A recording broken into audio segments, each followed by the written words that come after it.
विपदा के दौरान मन के बल को हथियार बनाना पड़ता है। लॉकडाउन के दौरान बाजार खाली, सड़कें सूनी, मोहल्ले वीरान थे। अनलॉक हुआ, जैसे ही बाजार खुले, त्योहारों का मौसम है, भीड़, पांव रखने की जगह नहीं। और यही चिंता की वजह कि प्रधानमंत्री खुद आज सामने आकर फिर एक बार लोगों से कहा कि 2 गज की दूरी है जरूरी, जब तक दवाई नहीं तब तक ढिलाई नहीं। नमस्ते, शाम के 7 बज चुके हैं। मैं हूं मनीष अवस्थी और हाजिर हूं आपका अपना पसंदीदा कार्यक्रम देश का सवाल लेकर। त्योहारों का सीजन है और कोरोना भी लगातार अपने पैर पसार रहा है। इस मौके पर प्रधानमंत्री मोदी ने आज देश को संबोधित किया। पीएम मोदी ने त्योहारों के सीजन में लोगों से सजग रहने की अपील की। पीएम मोदी ने कहा कि त्योहार आए हैं लेकिन कोरोना अभी गया नहीं है। पीएम ने कहा कि त्योहारों का समय हमारे जीवन में खुशियों का समय है। हम एक कठिन समय से निकल कर आगे बढ़ रहे हैं। थोड़ी सी लापरवाही हमारी गति को रोक सकती है। लॉकडाउन चला गया है लेकिन वायरस नहीं।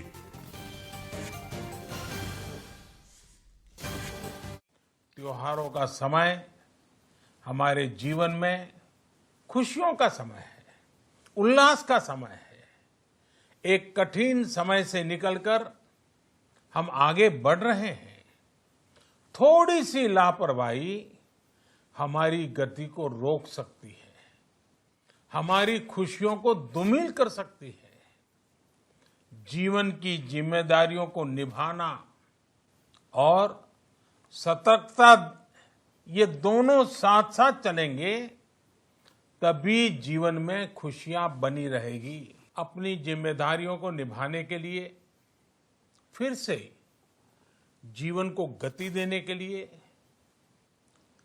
रोज घरों से बाहर निकल रहे हैं।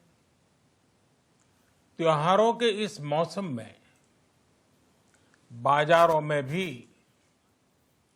रौनक धीरे धीरे लौट रही है, लेकिन हमें ये भूलना नहीं है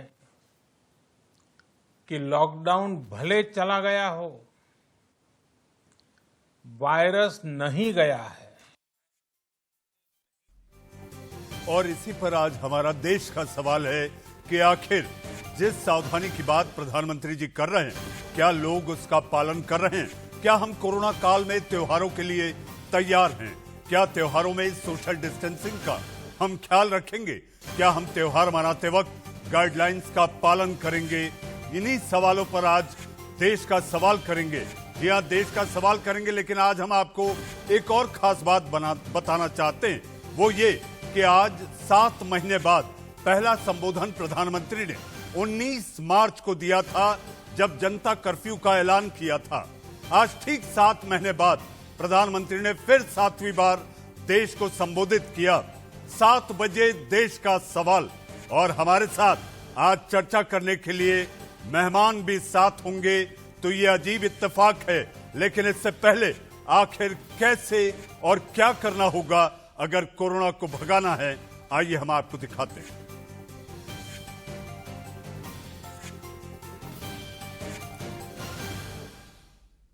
इस समय आपके टीवी स्क्रीन पर त्योहार मनाते वक्त ये सबसे ज्यादा जरूरी है कि अगर कोरोना से बचना है, कोरोना को भगाना है, जो कि उद्देश्य है, लक्ष्य है कि भारत से कोरोना भगाना है। और इस पर कुछ हद तक, काफी हद तक 130 करोड़ जनता ने साथ भी दिया। तो दुनिया में आज हम एक ऐसा देश हैं, ऐसा मुल्क है जिसने कोरोना पर काबू भी पाया है। मृत्यु दर सबसे कम, हमारा रिकवरी रेट सबसे ज्यादा। बात की जाए अमेरिका, ब्राजील, स्पेन, यूके, इन सारे देशों के मद्देनजर भारत ने जो उपलब्धि हासिल की है कोरोना पर काबू पाकर, इसी बात का प्रधानमंत्री भी उल्लेख कर रहे थे। और वो ये बताना चाहते हैं कि आज सब कुछ अनलॉक हो चुका है। मुंबई में लोकल शुरू, मेट्रो शुरू, दिल्ली में मेट्रो चालू, बाजार खुले, लोग एक के बाद एक त्योहारों में लगातार खरीदारी के लिए पहुंच रहे हैं, लेकिन क्या आप वो गाइडलाइंस और एसओपी का पालन कर रहे हैं? यही चिंता की वजह है। और इसके साथ साथ कुछ विशेषज्ञों ने यह भी बताया है कि अगर आपने एहतियात में जरा सी भी लापरवाही की तो आप सोच सकते हैं कि फिर से कोरोना लौट सकता है। इस बात का डर, इस बात को लेकर प्रधानमंत्री ने आज देश की जनता को सचेत करने का काम किया कि 7वीं बार 7 महीने में आकर जनता से यह अपील की कि त्योहारों का मौसम है, खुशियां होनी चाहिए, और अगर इन खुशियों में आपने 2 गज की दूरी और जब तक दवाई नहीं तब तक अगर आपने ढिलाई बरती तो ये समझिए कि कोरोना फिर एक बार आपकी देहरी पर दस्तक दे सकता है।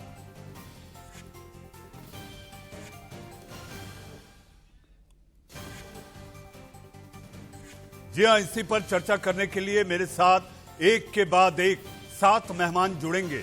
हमारे साथ इस वक्त आपके टीवी स्क्रीन पर 2 मेहमान, राम जी और तरुण नांगिया।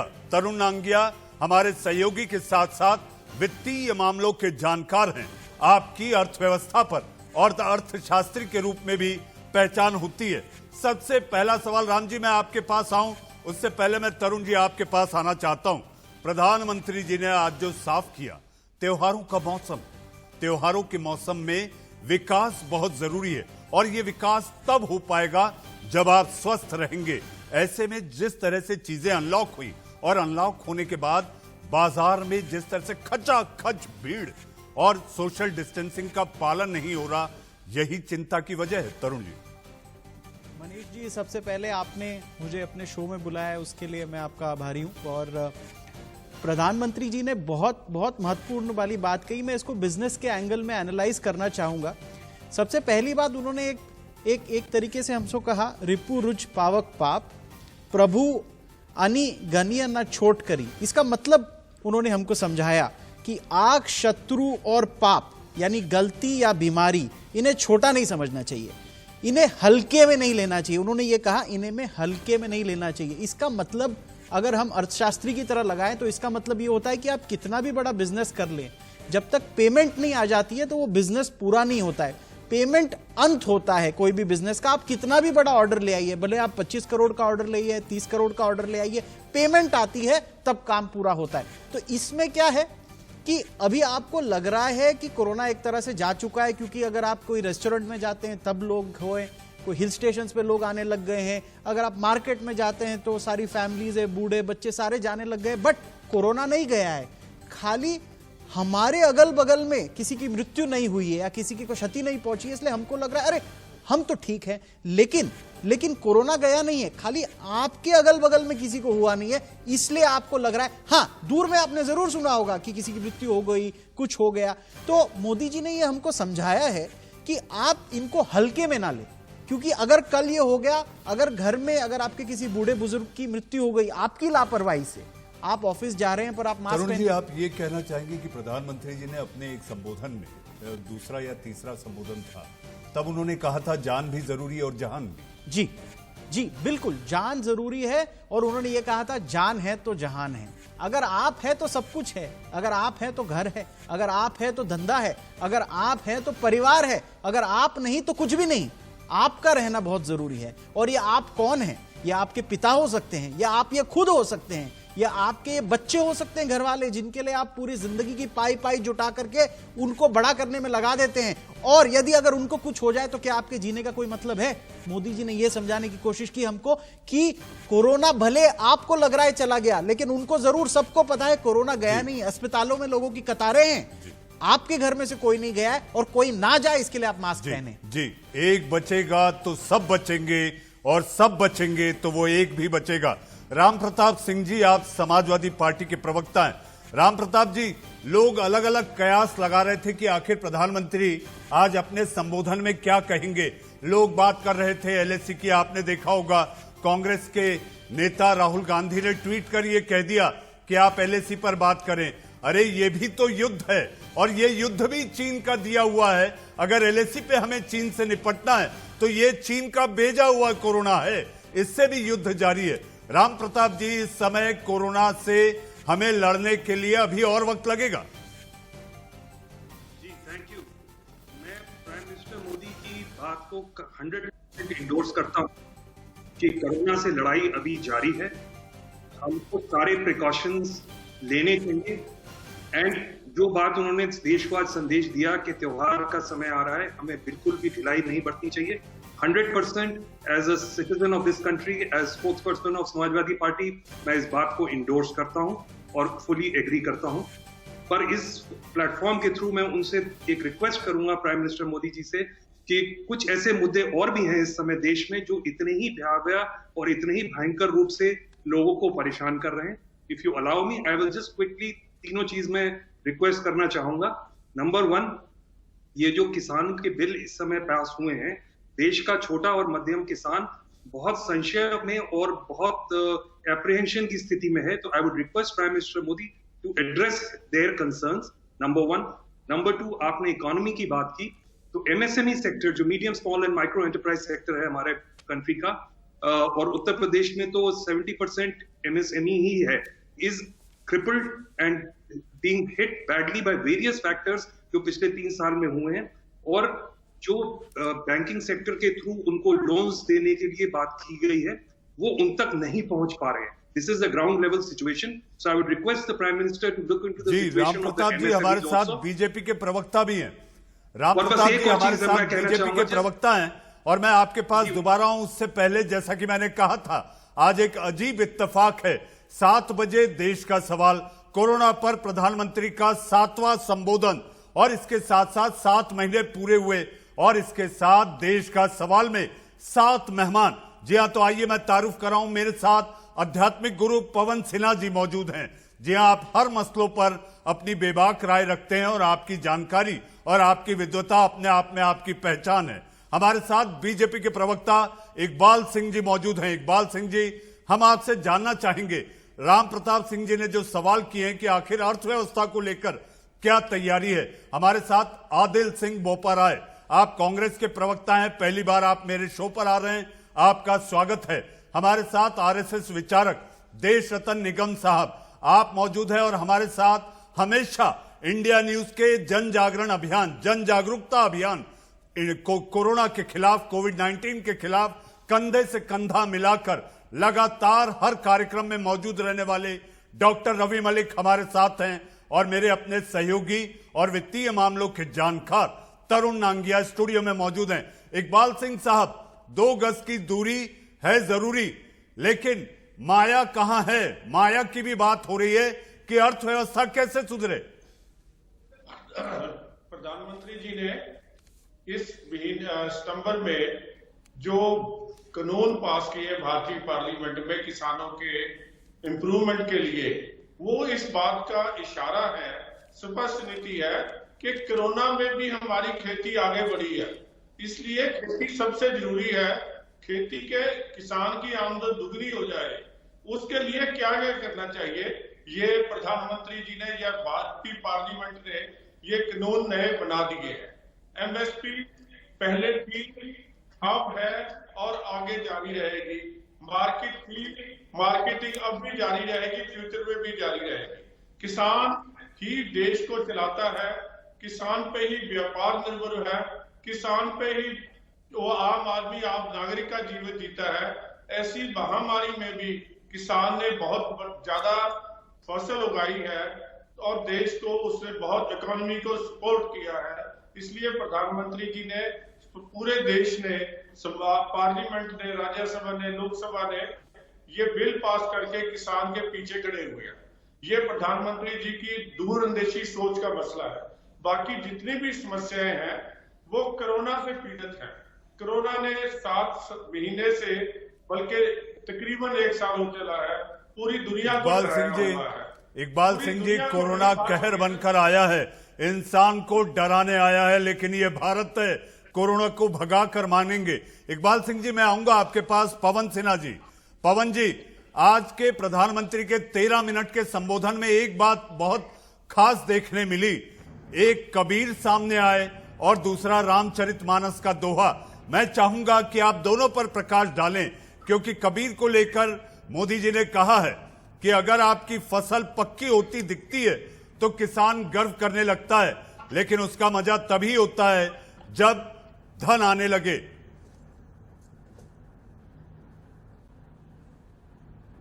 जी, दरअसल प्रधानमंत्री जी ने बहुत स्पष्ट रूप से एक संदेश दिया और इसको गहराई से समझने की आवश्यकता है, क्योंकि निश्चित रूप से वो देश के प्रधानमंत्री, उनके पास बहुत सारी सूचनाएं हैं।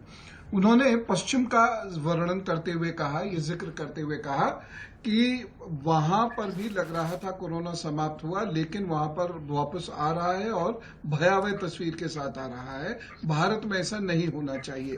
ये ठीक है कि हमारे यहाँ मृत्यु दर आदि ये सब खत्म हो चुकी है, घट चुकी है बहुत अधिक, और हमने कोरोना पर काबू पा लिया ऐसा लग रहा है, लेकिन इसका ये मतलब नहीं है कि हम लापरवाही करें, मास्क पहनने से बचें, सावधानियां ना रखें, त्योहारों के मौसम में एकदम सावधानियां छोड़ ना दें, क्योंकि ये वापस हो सकता है। जब तक हम इससे पूरी तरह मुक्ति ना पा लें वैक्सीन के माध्यम से, तब तक हमें हर हालत में सावधानियां रखनी है, क्योंकि जब हमें ये लगता है कि ये काम पूरा होने वाला है और हम खुश होने लगते हैं और सावधानी हटा देते हैं, तो दुर्घटना निश्चित रूप से घट जाती है। ये बहुत स्पष्ट संदेश था माननीय प्रधानमंत्री जी का। जी पवन जी, मैं आपके पास आऊंगा। हमारे साथ आदिल बोपाराय कांग्रेस के प्रवक्ता हैं। आदिल, देश का सवाल में आपका स्वागत है। प्रधानमंत्री के संबोधन के लगभग 1.5 घंटे पहले आपके नेता राहुल गांधी ने एक ट्वीट किया और ट्वीट किया कि आखिर एलएसी के पास जो चीनी सेना जमी हुई है पीएलए की, उन्हें कब बाहर करेंगे। इस समय हम कोरोना से वैसे ही युद्ध कर रहे हैं। आदिल, आप एलएसी पर ले जा रहे हैं, घर के भीतर तो पहले हम अपने घर को संवार लें।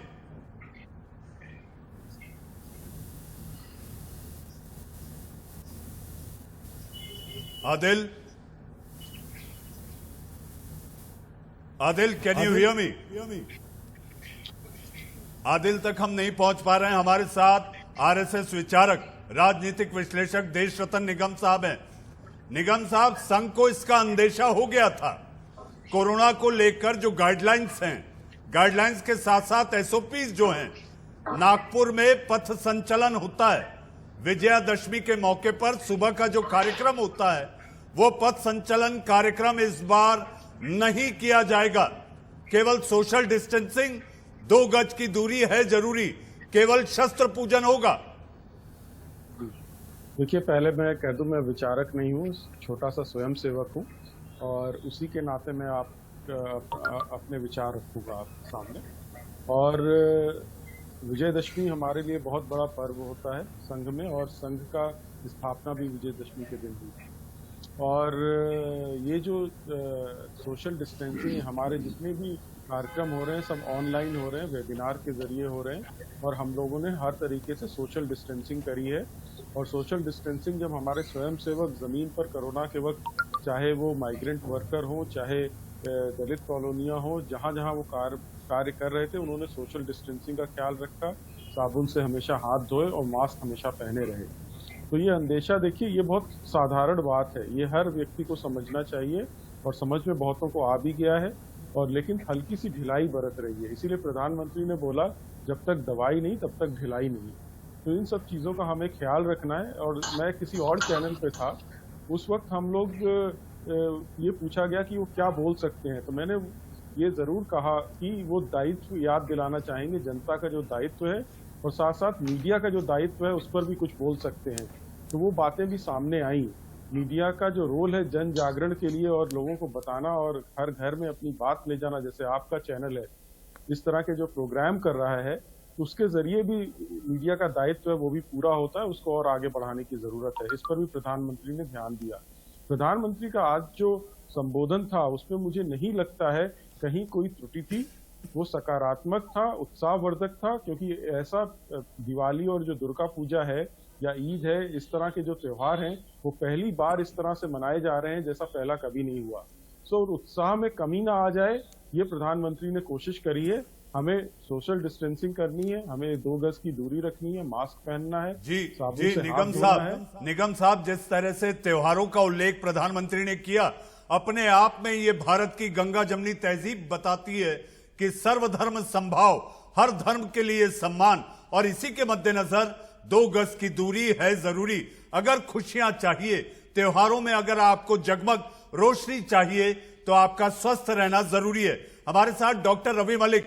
डॉक्टर साहब, इस समय आज कई अखबारों के मुख्य पृष्ठ पर यह लिखा हुआ आया, कई विशेषज्ञों का यह आकलन है कि अगर हम एसओपीज और गाइडलाइन का पालन नहीं करेंगे तो फरवरी आते आते देश की आधी आबादी कोविड-19 से ग्रस्त हो जाएगी।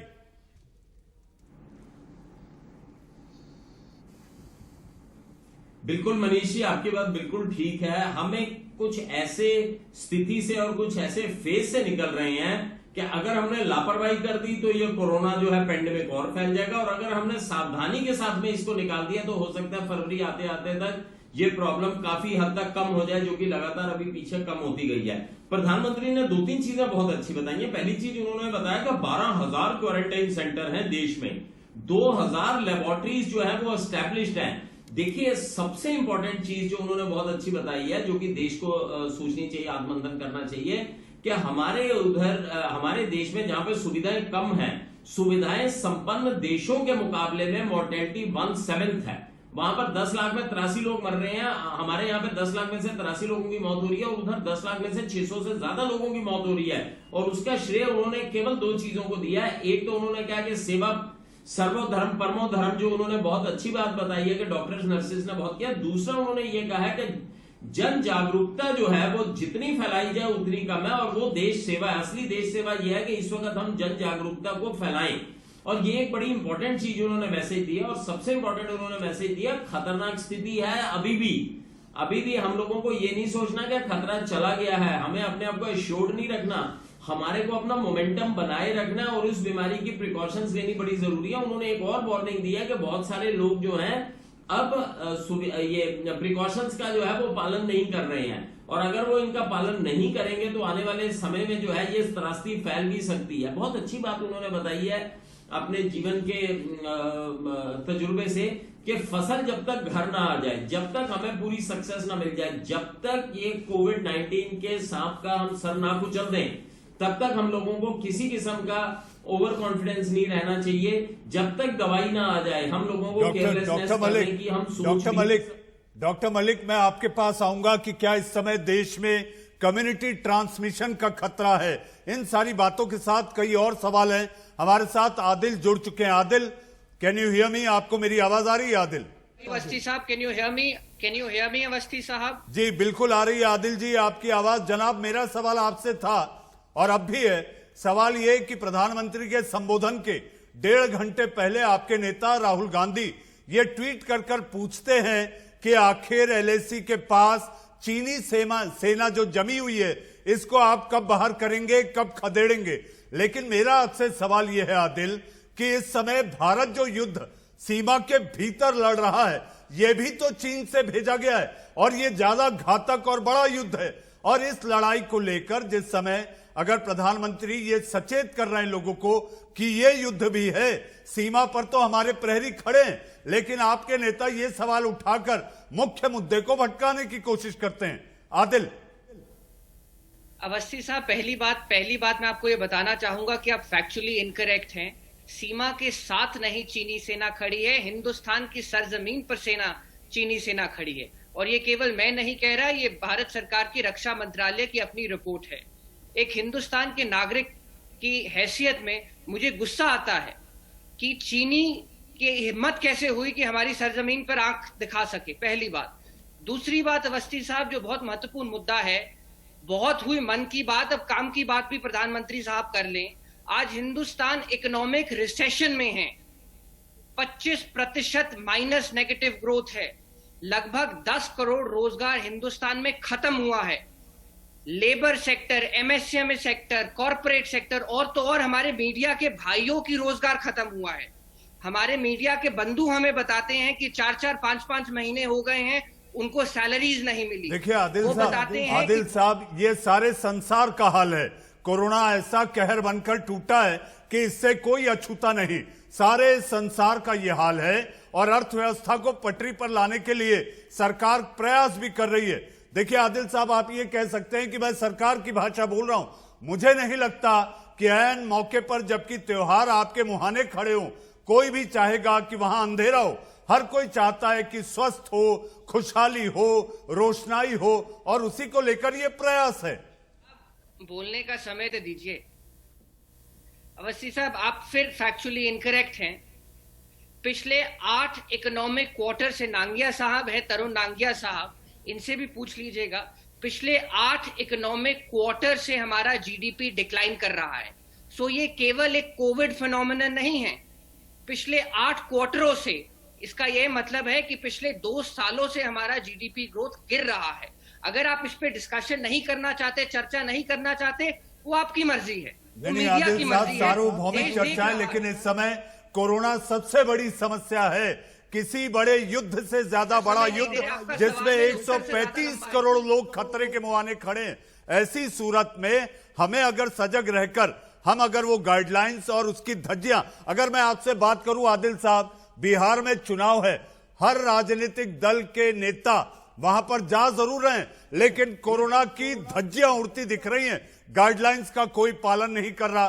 तो एक आप लोकतंत्र के नेता होने के नाते ये आपका धर्म नहीं कि आप वहां पर अपनी रैली में लोगों को ये पहले अवगत कराएं। ऐसा करता तो कोई दिखाई नहीं देता। अवस्थी साहब, आपका सवाल मेरे उत्तर से लंबा है, तो मुझे कृपया करके समय दीजिए। यही मोदी साहब थे जिन्होंने 24 मार्च को कहा था कि मुझे आप 18 दिन दीजिए, मैं कोविड को खत्म कर दूंगा।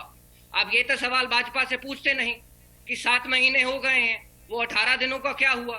दूसरी बात, 75 लाख केस हो गए हैं, ये भी हकीकत है। हम नंबर 2 पे हैं, highest number of cases in the world. Covid curve को कम करना था, इधर इकोनॉमिक, लेकिन आप रिकवरी रेट और डेथ रेट भी देखिए आदिल साहब। एक्चुअली आपको भी ये सोचना होगा, नंबर 2 पे हैं, लेकिन हमारा रिकवरी रेट और डेथ रेट दुनिया में एक एग्जाम्पल है, एक उदाहरण है। देख लें, बहुत हुए भाषण, अब शासन भी देख लें। मनीष जी, मैं जवाब दे दूं। खत्म हो गया है। जी निगम साहब। मीडिया के बंधुओं को निगम साहब, महीने सैलरीज नहीं मिल रही, मीडिया के बंधुओं को। निगम साहब, उनके लिए आवाज नहीं उठाना चाहेंगे अवस्थी साहब? निगम साहब, निगम साहब, आपको मेरी आवाज आ रही है? तरुण, मैं आपको इनको जवाब दे दूं मनीष जी। जी आप जवाब दें, आप जवाब दें निगम साहब। जी देखिए, पहले तो मैं बड़ा साफ कर दूं, जब ये बताते हैं कि हम दूसरे नंबर पे बताना भूल जाते हैं कि हमारा रिकवरी रेट कितना अच्छा है। हमारे इसी का जिक्र मैंने भी किया निगम साहब। लोग 1 लाख में होते हैं या 25,000 ब्राजील और यूएसए में होते हैं। ये बताना भूल जाते हैं कि 90 लाख बेड हैं और 10 करोड़ से ज्यादा टेस्ट हो चुके हैं। ये बताना भूल जाते हैं कि हमारे यहाँ 2000 लैब्स हैं और 12,000 क्वारंटाइन सेंटर्स हैं। जिस तरीके से काम चल रहा है, तो ये बड़े आराम से इसको जो होता है ना, कारपेट के नीचे छुपा देते हैं। और दूसरा, इनके नकारात्मक जो सोच है, तो सब कुछ नकारात्मक निकलना है। आज के प्रधानमंत्री के संबोधन में कोई ऐसी त्रुटि नहीं थी कि उसके ऊपर उंगली उठाई जाए। एक वो उत्साह बढ़ा रहे थे, लोगों को एहसास करा रहे थे कि किस अनुशासन से रहना है। जिस हिसाब से पश्चिमी देशों में बढ़ रहा है कोरोना फिर से, वो एहसास लोगों को दिला रहे थे कि उससे हमें बचना है। और वो भी ये बता रहे थे कि किस तरह से हमने लड़ाई करी। और दूसरा, ये जो LAC की बात कर रहे हैं, ये शायद 1962 का इतिहास इन्होंने पढ़ रखा हुआ है। उस वक्त जो हमारी जमीन गई थी, उसका इनके दिमाग पे वो जो बोझ पड़ा हुआ है, वो है। दूसरा, अरे भाई, आपने मुझसे 4 गुना समय लिया, लेकिन आप मुद्दे से भटक गए थे। दूसरा, अरुणाचल प्रदेश में कांग्रेस के प्रधानमंत्री जाते नहीं थे क्योंकि चीन को पसंद नहीं था। तो ये सब बातें आपको ध्यान रखनी पड़ेंगी। और चीन का निगम साहब, आज हम कोरोना के इर्द गिर्द ही रहेंगे। देश रतन निगम जी, आज हम कोरोना के इर्द गिर्द रहेंगे, क्योंकि ये कोरोना भी उसी चीन का भेजा हुआ है जिसमें भारत ने अपनी सफलता दर्ज की है कोरोना को मात देने में। रिकवरी रेट, डेथ रेट, और इसके लिए कोई जिम्मेदार नहीं। जिम्मेदार और इस तारीफ के, इस शुभकामनाओं के आप हकदार हैं, यानी कि इस समय देख रहे लाखों करोड़ों दर्शक, क्योंकि आपने सरकार की दी हुई गाइडलाइन का पालन किया, इसलिए आज आप दुनिया में उदाहरण बने हुए हैं। अब लॉकडाउन गया, वायरस नहीं। हमारे साथ मेहमानों का पैनल है। पैनल में आदिल सिंह बोपाराय, राम प्रताप सिंह, इकबाल सिंह जी, पवन सिन्हा, डॉक्टर रवि मलिक, तरुण नांगिया और देश रतन निगम साहब। इकबाल सिंह जी, अभी आपने, अगर आप टीवी देख रहे होंगे तो आपने हेडलाइंस में देखा, बिहार में चुनाव को लेकर जिस तरह से भीड़ उमड़ रही है, भीड़ जो पहुंच रही है, यहां पर कैसे गाइडलाइंस, कैसे एसओपी, कोरोना को लेकर धज्जियां उड़ रही हैं, कैसे काबू पाएंगे? 1.5 लाख केस के मुहाने पर बिहार खड़ा है। इलेक्शन भी एक उत्सव होता है, उस उत्सव को कैसे मनाए, ये बात जो है प्रधानमंत्री जी ने कही है। ये उन्होंने सभी उत्सव का बात किया है। जो आज नवरात्रा शुरू हुए हैं, इसके बाद दशहरा आएगा, दिवाली आएगी, गुरु नानक जन्मदिन से आएगा, ये ईद आएगी। उन्होंने सब धर्म को बात करने के कहा कि ये भी एक खुशी का मौका है, इलेक्शन भी एक खुशी का मौका है। इसमें भी हमें सोशल डिस्टेंसिंग बनानी चाहिए, इसमें भी मास्क पहनना चाहिए, इससे भी जो है। और इकबाल सिंह जी, देश के सवाल के कार्यक्रम में क्या आप ये कहेंगे कि आपका नेता जो भी रैली करेगा, जहां भी भीड़ जुटेगी, आप ये सुनिश्चित करेंगे कि वहां पर मौजूद हर भीड़ सोशल डिस्टेंसिंग का पालन करेगी और उसके साथ साथ मास्क लगाएगी? बात यह है, आपने जो शब्द यूज किया है वो भीड़ का किया है। भीड़ जो है वो ऐसा संगठन होता है जिसमें अनुशासन ही होता है। लेकिन हम भी, जो हमारे वर्कर आएंगे, जो हमारे नेता जाएंगे, उन सबसे अनुरोध करते हैं। प्रधानमंत्री जी ने सभी को अनुरोध किया है और सभी को ये बेनती है कि भाई अपने आप को बचाओ, देश को बचाओ, समाज को बचाओ। ऐसी बात जो है जी इकबाल सिंह जी, आपने कहते कहते ये कह दिया कि आप सुनिश्चित करेंगे और अपने कार्यकर्ताओं से कहेंगे, अगर आप किसी नेता की रैली में जा रहे हैं तो आप इन बातों का ध्यान रखेंगे। हमारे साथ राम प्रताप जी हैं। राम प्रताप जी, एक बचेगा तो देश बचेगा। जी, मैं इकबाल सिंह जी से यही पूछना चाहूंगा कि हमारे देश के संविधान में ये प्रावधान है कि ये चुनाव 6 महीने टाले जा सकते थे। तो इतना ऐसा क्या अर्जेंट था, जब एक तरफ हमारे प्रधानमंत्री जी और सब लोग इस बात को मान रहे हैं कि खतरा अभी टला नहीं है और अभी ये और इस तरह की भीड़ होगी, इलेक्शन होंगे, तो क्या ये कोरोना फिर से नहीं बढ़ेगा? क्या ये पॉलिटिक्स जरूरी है और लोगों की जिंदगी नहीं? इकबाल सिंह जी, राम प्रताप जी का जवाब दें। उसके ऊपर वो चलती रहनी चाहिए। आप अपनी बात करते हैं, अमेरिका में सबसे ज्यादा डेथ हुई है, वहां भी प्रेसिडेंट का इलेक्शन हो रहा है, वहां भी टाले जा सकते थे। ये डेमोक्रेसी का मजबूत होना, डेमोक्रेसी में अनुशासन रखना और देश को आगे बढ़ाना, ये भी उतना ही जरूरी है जितना कोरोना को काबू में रखना। और कोरोना को काबू में रख के ही प्रधानमंत्री जी ने ये बात कही है। अब हमारा कोरोना दर जो है दुनिया में सबसे कम है मोर्टेलिटी रेट, और हम बड़े इस बिहार इलेक्शन की वजह से,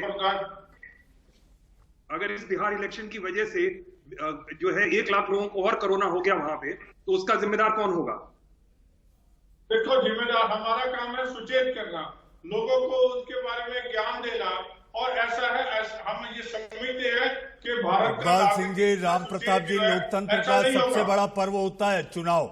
लोकतंत्र का सबसे बड़ा पर्व होता है चुनाव, और इस पर्व के दौरान एक के बाद एक लाइन से पर्व खड़े हुए हैं। सारे धर्मों के पर्व हैं, छठ पूजा भी है, दिवाली भी है, ईद भी है, गुरु नानक जयंती भी है, दशहरा भी है और नवरात्र चल रहे हैं। हमारे साथ पवन सिन्हा जी हैं। पवन सिन्हा जी, त्योहार मुहाने पर हैं, लेकिन लोग इसकी धज्जियां, गाइडलाइंस की धज्जियां उड़ाने में पीछे नहीं।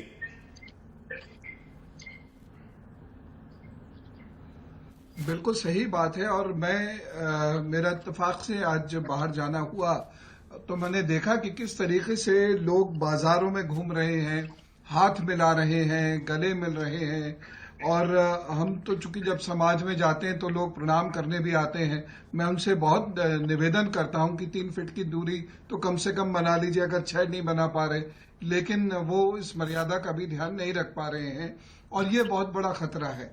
देखिए, अभी पोल्यूशन बढ़ेगा, ठंड बढ़ेगी, और ये दोनों ही ऐसी चीजें हैं जिसमें ये वायरस तेजी से नुकसान कर सकता है, लंग्स को नुकसान कर सकता है। जी पवन जी, और अगर हमने बच्चों को नहीं बताया, अभी स्कूल खुलने का मौका आ गया है। जी पवन जी, ये खतरा अभी भी मंडरा रहा है, लेकिन कुछ लोग ऐसे हैं जो अभी भी ये समझ नहीं पा रहे कि वो कितने बड़े खतरे के ढेर पर खड़े हैं। आदिल जी मैं आपसे एक बात पूछना चाहूंगा, आपके नेता को यह नहीं लगता कि कोरोना को लेकर एक सजगता का मैसेज, एक जन जागरूकता का मैसेज, एक ट्वीट ये किया जाए? अवस्थी साहब, अगर आप राहुल गांधी साहब का ट्विटर टाइमलाइन देखेंगे, उनकी फेसबुक पेज देखेंगे और उनका इंस्टाग्राम पेज देखेंगे, तो आप ऐसा मेरे से सवाल ही नहीं करते। पर मैं आपसे पूछना चाहता हूं, आपको दुख नहीं होता अर्थव्यवस्था की स्थिति देख के? आपको दुख नहीं होता जो हमारे पत्रकार भाई हैं उन्हें 4-4 महीने की सैलरीज नहीं मिली? आपको दुख नहीं हुआ था जब हमारे श्रमिक वर्कर्स 500-500 किलोमीटर चलकर अपने गांव गए थे? आपको दुख नहीं होता जब मैसिव ले ऑफ हो रहा है? आपको दुख नहीं होता कि आज एक व्यक्ति घर पे अपना खाने के लिए, बच्चों के लिए निवाला लेने आने आदिल जी, इसी दुख पर मरहम लगाने के लिए जरूरी है कि हम आपस में सावधानी रखें। इसी दुख का सबसे बड़ा मरहम, सबसे बड़ी वैक्सीन केवल 2 गज की दूरी और तमाम सावधानियां जिसकी बात हो रही है। मैंने तो आपसे केवल सरल सवाल पूछा, आप इतने सारे सवाल मुझ पर ही दाग रहे हैं। मैंने तो सवाल आपसे पूछा है, क्या आपके नेताजी आज ऐसा कोई ट्वीट करेंगे?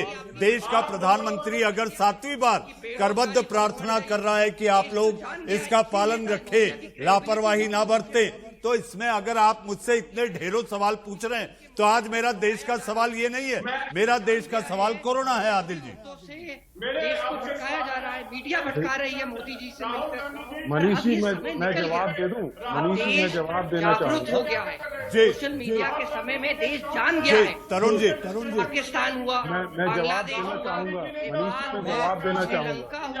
भूटान हुआ जी। निगम साहब आप जवाब दें, फिर मुझे रवि मलिक के पास जाना है। रवि मलिक के पास जाना है। निगम साहब आप जवाब दें। जानना चाहता हूँ कि क्या ये इम्पोर्टेंट नहीं है कि हमारे नेबरहुड में सारे देश हमारे से बेहतर कर रहे हैं? एक मिनट में जवाब देता है। निगम साहब छोटा सा जवाब, निगम साहब छोटा सा जवाब। मुझे डॉक्टर रवि मलिक और तरुण नांगिया के पास भी जाना है। आदिल जी, आपकी चिंताओं को देश देख, सुन और समझ रहा है। आदिल जी, आपकी चिंताओं को देश देख और समझ रहा है। निगम साहब, नहीं मिल रही, हो रहे हैं, मेरी चिंता नहीं है अवस्थी साहब। हाँ आदिल जी, अब मैं जवाब दे दूं, मैं जवाब दे दूं, मैं जवाब दे दूं, मैं जवाब दे दूं, मैं जवाब दे दूं, राहुल गांधी जी और मेरी चिंता नहीं है। निगम साहब आप जवाब दें, मेरे बहस का आखिरी पड़ाव है। मुझे डॉक्टर मलिक और तरुण के पास भी जाना है 1-1 मिनट के लिए। निगम साहब जवाब जी। मैं देखिए, पहले IMF ने साफ कहा है कि 2020-21 में भारत की अर्थव्यवस्था 8% के हिसाब से बढ़ेगी, और इस पे ये लोग ये इसको छुपा जाते हैं। दूसरा मैं ये बता दूं, जो माइग्रेंट वर्कर की बात कर रहे थे, उनको फ्री राशन अभी तक मिल रहा है, और जो इतने बड़े बड़े पैकेज आए हैं उसका असर आपको इसीलिए मिलेगा, GST कलेक्शन बढ़ने लगा है। तो ये चीजें बताएंगे नहीं, ये भारतीय जनता का उत्साह गिराएंगे, उनको हतोत्साहित करेंगे। ये इनकी ये अभी से आदत नहीं है, चाहे इनके बड़े नेता हो, निगम साहब डॉक्टर रवि मलिक हमारे साथ है। डॉक्टर मलिक, एक सवाल, एक चिंता जो सबके मन में है, वैक्सीन कब आएगी? प्रधानमंत्री ने भी जिक्र किया है कि वैक्सीन पर काम चल रहा है और काम अंतिम पड़ाव पर है। वैक्सीन 30 करोड़ वैक्सीन होने के बाद देश की एक बड़ी कंपनी ने कही है। डॉक्टर मलिक थोड़े में जवाब, फिर मुझे तरुण के पास आना है फाइनल कमेंट के लिए। देखिए, वैक्सीन जिस तरह से प्रधानमंत्री ने भी कहा है और पूरे विश्व के अंदर जिस तरह से 4 कंपनीज पूरी तरह से लगी हुई है वैक्सीन बनाने में, कोई बड़ी बात नहीं है कि हिंदुस्तान पहले वैक्सीन लेके आ जाए। वैक्सीन नियर फ्यूचर में आएगी। अगले साल के शुरुआती 1-2 महीने के अंदर ही वैक्सीन आ जानी चाहिए, और वैक्सीन के आने के बाद में काफी ज्यादा हमारे को इसके ऊपर कंट्रोल लगेगा। मैं थोड़ी सी बात बताना चाहूंगा, एक पॉलिटिकल व्यक्ति, प्रोफेशनल होने के नाते मैं ये बताना चाहूंगा, इस वक्त मुद्दा जो हमारा है कोरोना में ये है कि हमें किसी किस्म की लापरवाही नहीं बरतनी है, किसी भी किस्म की, और जरा सा भी मास्क हमें नहीं हटाना, सोशल डिस्टेंसिंग को दूर नहीं करना। और प्रधानमंत्री ने बड़े अच्छे से एंथुसियास्टिक वे से बताया है कि हमारा मोमेंटम जो है वो बना रहे और देश के जो वासी हैं वो सुरक्षित रहें, वो बिल्कुल उनको ये कोरोना जो है वो छुए भी ना। और देखो 12,000 क्वारंटीन सेंटर्स लगे हुए हैं, 2,000 लैब लगे हुए हैं। हमारे पास में रिसोर्सेज बड़े कम है, हमारा इंफ्रास्ट्रक्चर उतना स्ट्रांग नहीं है, लेकिन इतना कमजोर इंफ्रास्ट्रक्चर होने के बावजूद भी हमारे डॉक्टर मलिक आपकी ये तमाम जानकारियां जिस तरह से आपने बारीकी से समझाया कि एहतियात कैसे बरता जाए, और इसके साथ साथ वैक्सीन को लेकर जो आपने प्रकाश डाला, बहुत बहुत धन्यवाद। तरुण, लास्ट कमेंट। मैं तो इतना ही कहना चाहूंगा, और ये हम सबको भूलना नहीं चाहिए, भारत एक गरीब देश है। 6 या 7 शहरों में अगर आपने कुछ बड़ी बिल्डिंगें, कुछ आईटी पार्क्स, कुछ मैन्युफैक्चरिंग होती है, इसका यह मतलब नहीं कि हम ये स्थिति भूल जाए कि आज भी हमारी जो प्रति व्यक्ति आय है वो $1733 है, केवल $1733। हम जिस देशों से अपनी तुलना करते हैं, हम यानी आप और हम बात करते समय, अमेरिका $63,000 प्रति व्यक्ति आय, कनाडा और ये सारे ऑस्ट्रेलिया, यूके, ये $40,000 प्रति व्यक्ति आय इनकी है। हम बिल्कुल तुलना नहीं कर सकते। पर मोदी जी ने जो इसमें यह कहा, दुनिया के साधन संपन्न देश, अब वो सब कुछ सब नाम तो नहीं ले सकते थे, उन्होंने ये कहा कि अगर कोरोना बढ़ गया तो कोई काबू नहीं पा सकेगा, हमारे पास इतने अस्पताल है नहीं और रातों रात कुछ बन भी नहीं सकता। तरुण जी, तरुण नांगिया, देश रतन निगम साहब, डॉक्टर रवि मलिक, पवन सिन्हा जी, इकबाल सिंह जी, राम प्रताप सिंह और आदिल बोपाराय जी, मैं केवल इतना कहना चाहूंगा, जी हाँ, कोरोना से एहतियात जरूर बरतें, क्योंकि इंडिया न्यूज का भी जन जागरण अभियान जारी है कि आप लोग, अगर एक बचेगा तो सब बचेंगे, और सब बचेंगे तो देश खुशहाल होगा और देश बचेगा। देश का सवाल में आज के लिए बस इतना ही।